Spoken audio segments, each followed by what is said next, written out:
नमस्कार, स्कॅल्पच्या ॲनालिसिसच्या सेशनमध्ये आपले स्वागत आहे। या सेशनचे ऑब्जेक्टिव्ह पाहू। या सेशनच्या शेवटी तुम्ही हे करू शकाल, स्कॅल्प ॲनालिसिस करू शकाल। आवश्यक टूल्स, इक्विपमेंट आणि मशीन्स आहेत। टॉवेल,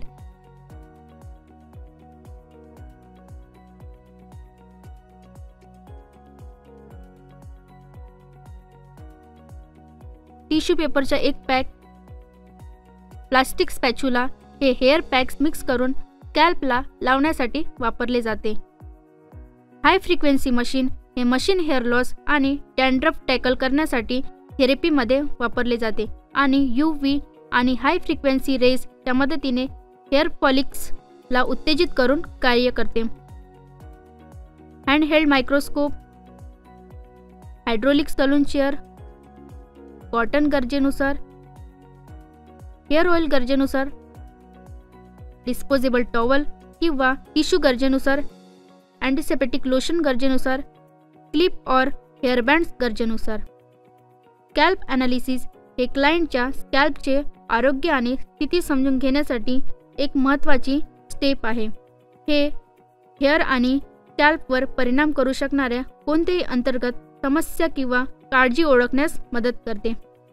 स्कॅल्पची कार्यक्षमता ॲनालिसिस कसे करायचे याची प्रक्रिया येथे आहे। व्यावसायिक स्कॅल्प ॲनालिसिससाठी पहिली स्टेप म्हणजे क्लायंटला शुभेच्छा देऊन आणि त्यांना आरामदायक बनवून तयार करणे। सुरू करण्यापूर्वी क्लायंटचे हेअर ड्राय आणि क्लीन असल्याची खात्री करा। पूर्ण झाल्यावर क्लिप किंवा हेअर बँड वापरून केसांना स्मॉल सेक्शन विभाजित करा। हे एंटर स्कॅल्पचे पद्धतशीर आणि सखोल ॲनालिसिस करण्यास मदत करते। पुढील स्टेप म्हणजे स्कॅल्पची तपासणी करणे। कोणत्याही विजिबल रेडनेस, इन्फ्लामेशन, फ्लॅकिंग किंवा लेशन्स ओळखण्यासाठी हे उघड्या डोळ्यांनी केले जाऊ शकते।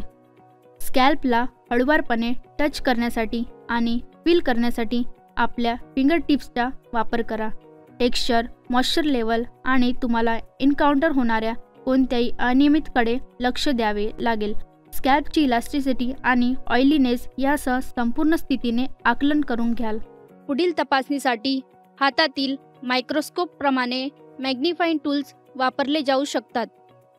डोक्यातील डॅन्ड्रफ, सेबॉरिक डर्मेटिटिस, सोरियासिस, एक्सिमा, फंगल इन्फेक्शन्स किंवा स्कॅल्प ॲक्नी यासारख्या विशिष्ट स्कॅल्प कंडिशन्स किंवा विकार पहा। ब्लॉकेज, इन्फ्लामेशन किंवा इरेग्युलॅरिटीजच्या कोणत्याही साईनसाठी हेअर फॉलिकल्सची तपासणी करा। हे क्लायंट्स हेअर डेन्सिटी आणि हेअरच्या शाफ्ट थिकनेसला ऑब्झर्व्ह करण्यास देखील मदत करते, जे आवश्यक असल्यास हेल्थ केअर प्रोफेशनलच्या काळजीने योग्य प्रॉडक्ट्सची किंवा ट्रीटमेंटची शिफारस करण्यास उपयुक्त ठरेल। म्हणून नेहमी स्कॅल्प कंडिशन काळजीपूर्वक तपासा। हे सर्व तपशील तपासल्यानंतर क्लायंटचे रेकॉर्ड भरा। क्लायंटच्या स्कॅल्पची कंडिशन्स, कन्सर्न्स आणि पुढील तपासणी किंवा ट्रीटमेंटसाठी कोणत्याही शिफारसीसह तुमच्या ऑब्झर्वेशनची नोंद ठेवा। विविध प्रकारच्या स्कॅल्पसाठी वेगवेगळ्या मशीन्स किंवा इक्विपमेंट आहेत।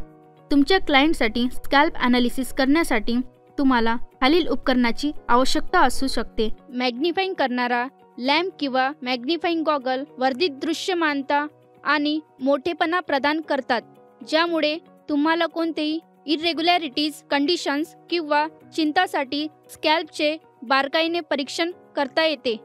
विश्लेषण दरम्यान केसांना ऑटोप्सी सेक्शन्समध्ये विभागण्यासाठी सेक्शनिंग क्लिप वापरा। हे आपल्याला स्कॅल्पने पूर्णपणे आणि पद्धतशीरपणे परीक्षण करण्यास मदत करते। बारीक दाते असलेला हेअरचे पट्टे वेगळे करण्यास मदत करतो आणि स्कॅल्पचे क्लिअरर दृश्य पाहण्यास अनुमती देतो। स्कॅल्पच्या ॲनालिसिस दरम्यान डिस्पोजेबल ग्लोव्ज वेअरिंग केल्याने हायजीन सुनिश्चित होते आणि कोणत्याही पोटेन्शियल इन्फेक्शन्स किंवा इरिटेशन्स पासून तुमचे आणि क्लायंटचे संरक्षण करण्यास मदत होते। विशिष्ट स्कॅल्प ॲनालिसिस स्कोप किंवा कॅमेराज काही सलून्स किंवा क्लायंट्समध्ये उपलब्ध आहेत।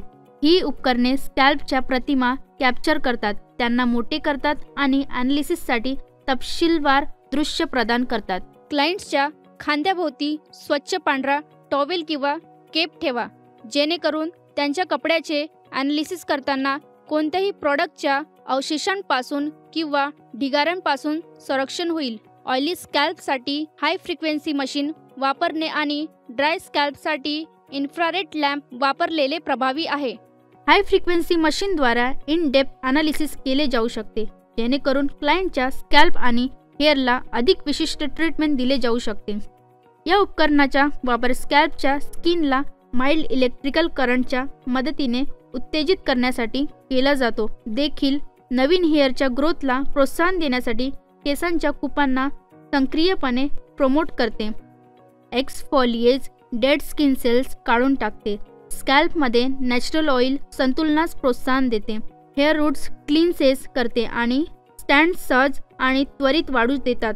स्कॅल्पमध्ये ब्लड सर्क्युलेशन सुधारते आणि हेअरफॉल कमी करते. तर या मशीनमध्ये विविध साईज आणि शेप्स अटॅचमेंट आहेत. स्कॅल्पच्या ॲनालिसिससाठी डॅन्ड्रफ ट्रीटमेंट देण्यासाठी कोम शेप इलेक्ट्रोड वापरला जातो. फिंगर टिप्सने आणि पामने हेड मसाज केल्यावर आणि जाड दात असलेला कोमने 15 मिनिटे केसांना कंघी केल्यानंतर क्लायंटला हाय फ्रिक्वेन्सी मशीन ट्रीटमेंट दिली जाऊ शकते. एकदा सर्व आवश्यक रिक्वायरमेंट्स तपासल्यानंतर स्कॅल्पच्या एकूण हेल्थने मूल्यांकन करा, जसे की पीएच बॅलन्स, हायड्रेशन, पातळी की आणि सीबम उत्पादन, तसेच डॅमेज, ब्रेकेज किंवा जास्त केस गळणे या साईनसाठी हेअर स्टँडचे निरीक्षण करा. एकदा टेस्ट रिझल्टचे ॲनालिसिस केल्यानंतर क्लायंटच्या कोणत्याही समस्या किंवा प्रश्नांकडे लक्ष द्या.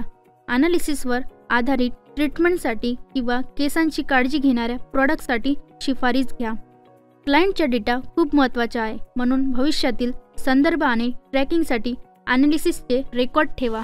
त्यात ॲनालिसिसची तारीख, केलेली निरीक्षणे आणि शिफारस केलेल्या ट्रीटमेंट किंवा प्रॉडक्ट यासारख्या डिटेल्सचा समावेश असणे आवश्यक आहे.